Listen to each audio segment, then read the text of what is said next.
90% of chess games start with pawn to e4 or pawn to d4. And then there is this guy. Pawn to c4. There is a quiet arrogance to that move. You are telling your opponent, I am too cool for the moves everyone else plays. The annoying part, for them, is that it works. The whole idea. That pawn does not fight for the center from the center, it fights from the side, and the square it takes away is d5. Black never gets the big pawn center he wants, and white is committed to nothing. Black has 6 serious replies, and together they cover about 85% of every game. Pawn to e5, 29%. Knight to f6, 17. Pawn to c5, 12. Pawn to e6, 11. Pawn to d5, 10. Pawn to c6, 6. We are doing all of them. And here is the thing nobody tells you. Against d5, against knight f6, against c5, against d6, the most popular white move is the same move every time. Knight to c3, around 60% in all 4. You are not learning 4 openings, you are learning one. Biggest one first. Let us focus on the move black plays most, pawn to e5, the king's English. Nearly a third of every game that starts with c4. Pawn to e5, and this is a Sicilian with the colors reversed. Normally black plays that against pawn to e4 and gets a great game. Here you are the one playing it, a whole move earlier. Same fight, and the extra tempo is yours. Knight to c3, and look what it hits. A second attacker onto d5, the exact square the c-pawn already took away. And let me kill a myth. This knight does not defend the pawn on c4. It never did. It is here for one square. 2 main tries, and they lead to completely different games. Knight to c6, the calm one. Or knight to f6, the sharp one, where somebody loses a pawn in 4 moves. Calm one first. Knight to f6 can wait. We are going down the quiet road. Knight to c6. Black mirrors us. Pawn to g3. This tiny move is the whole English opening. It is not a pawn move, it is a door opening onto the longest diagonal on the board, h1 all the way up to a8. Pawn to g6. Black wants the same diagonal for himself. Our bishop goes to g2 next, and watch what it does when it lands. Bishop to g2. Not blocked by a single one of our own pawns, and it will still be staring down this diagonal 40 moves from now.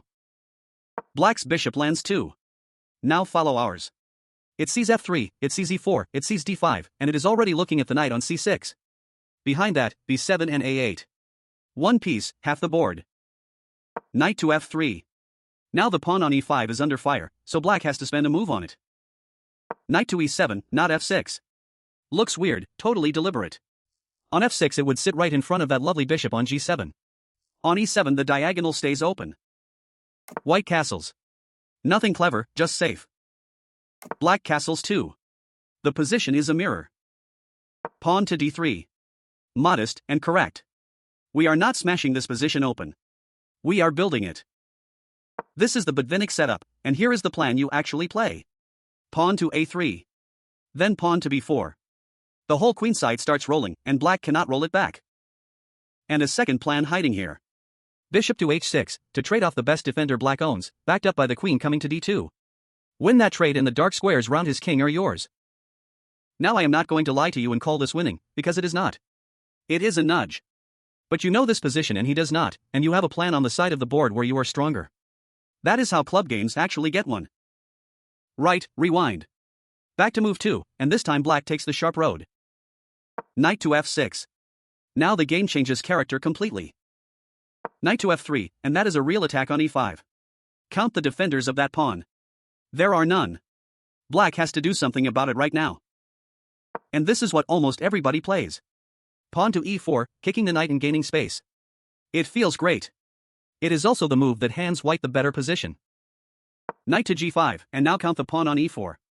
We hit it twice, with this knight and with the knight on c3.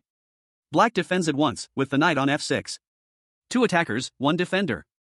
That pawn is the entire story of this line. 3 main moves here. Pawn to c6, the correct one. Queen to e7, which looks like it solves everything. And pawn to h6, the one that actually gets played against you. Let us start with h6. Focus on pawn to h6. Pawn to h6, attacking the knight. And every single time, black plays this expecting the knight to run away. The knight does leave. It just takes a pawn on the way out, and lands attacking the knight on f6. That is the whole trick. Attacking a piece does nothing if the piece wanted to move anyway. Knight takes knight, forced, otherwise black is just down a pawn for nothing. And we recapture. Count the pawns. White 8, black 7. A clean extra pawn out of the opening, the engine says +1.5, and black got nothing for it. Rewind. Knight on g5, still 2 attackers on e4. Now the clever try, queen to e7. Queen to e7, and this looks like it fixes everything. The pawn on e4 now has 2 defenders, the knight and the queen. 2 attackers, 2 defenders. Black thinks he has held it. Queen to c2. And that is 3 attackers on 1 pawn. Knight on c3, knight on g5, queen on c2, all of them staring at e4. Black has 2 defenders and no way to find a third. Count it yourself. That pawn is gone. One more time, back to the branch. 2 roads gone. This is the move that actually works. Pawn to c6. Quiet, ugly, and correct. Black stops knight to d5 forever before he worries about anything else. Knight takes the pawn. Knight takes back. And we recapture with the other knight. Pawn to d5, hitting our knight and freeing the position. This is the point of pawn to c6, that pawn is what makes d5 possible. We take, material is level, white is a bit better. Not a knockout. But notice what black had to do to get here, 3 accurate moves in a row, and most people played pawn to h6 4 moves ago instead. Road 1, done. Back to the start, and now we focus on knight to f6, the Anglo-Indian. Second most popular thing black has. Knight to f6. Black develops and refuses to tell us anything. This can turn into a King's Indian, a Nimzo, a Grunfeld, anything. Knight to c3. Same move as always. 60% of players go here, and it is still about d5. And here is the secret of this whole road. Pawn to e5 is road 1. Pawn to c5 is road 3. Pawn to e6 is road 4. The Anglo-Indian is not a new opening, it is a doorway into the ones you already know. Only pawn to g6 is its own thing. So pawn to g6. Black is heading for a King's Indian style setup, bishop coming to g7, pointing straight at our queenside. And we do the same thing back. Pawn to g3, because this bishop is the one piece the English will not play without. Bishop to g7 for black. He gets his diagonal. And bishop to g2. 2 bishops staring down the same diagonal straight at each other. Black castles, and it is the same tiny pull as road 1 with the same plan behind it. Pawn to a3, pawn to b4, and squeeze.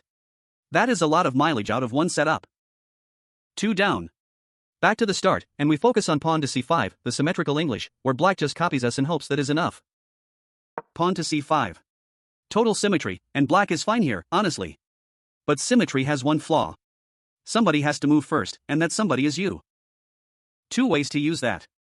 Knight to c3, what most people play, heading straight back into the fianchetto you already know. Or knight to f3, which is the one I want to show you, because it comes with a punch. You already know the knight to c3 stuff. Knight to f3. Knight to f3. Black copies again. And now pawn to d4. This is the move.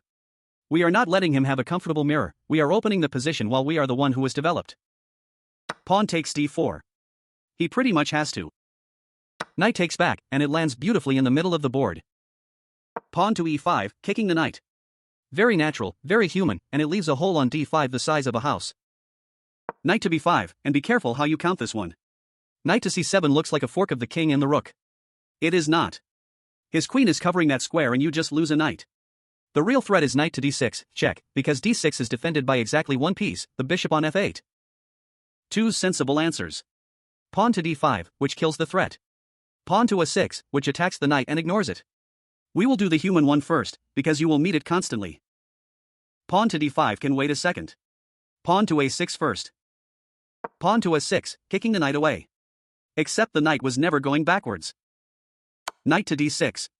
Check. And count black's legal answers, because there are exactly 2. He cannot block a knight, the king only has e7, and the queen cannot take because his own pawn on d7 is in the way. So the bishop takes, and black has just handed over the bishop pair on move 6. Queen takes. This is not winning on the spot, but look at what he has done to himself. You have 2 bishops, his king is stuck in the middle, and you are the only one with a plan.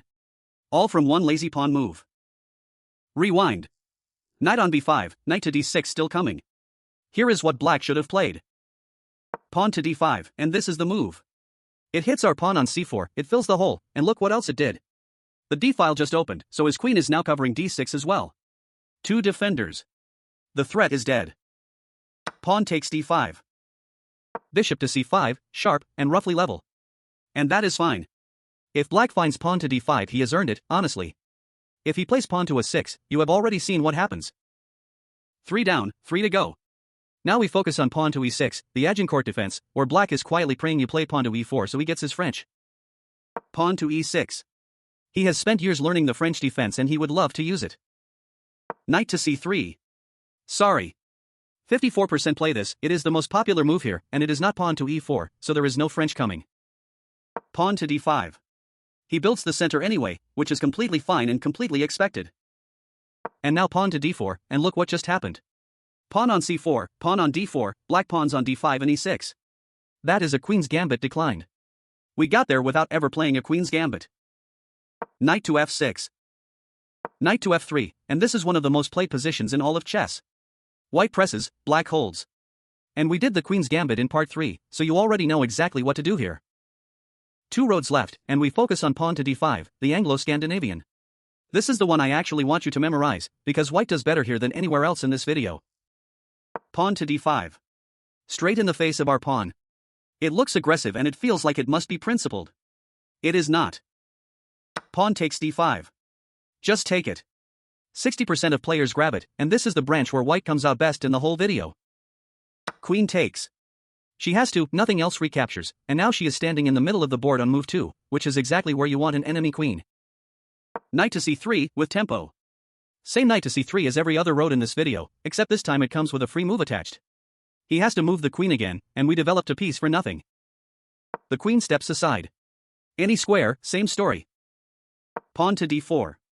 We take the center, pawn to e4 comes right behind it, and now look at that bar. Nearly a whole pawn. And here is the mad part, black has not blundered anything. He answered the English the way that feels most natural, and he is already worse. Last road. Pawn to c6. Pawn to c6.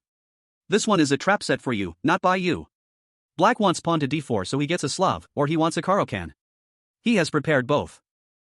So play pawn to e4 instead. Now it is a Caro-Kann, but it is our Caro-Kann, and there is already a pawn on c4 that does not belong in any Caro-Kann he has ever studied. Pawn to d5, the move he always plays. Pawn takes d5. Pawn takes back. Pawn to d4, and this is a pan of Botvinnik attack. 2 pawns side by side in the center, and black's d5 pawn is about to get leaned on for the rest of the game.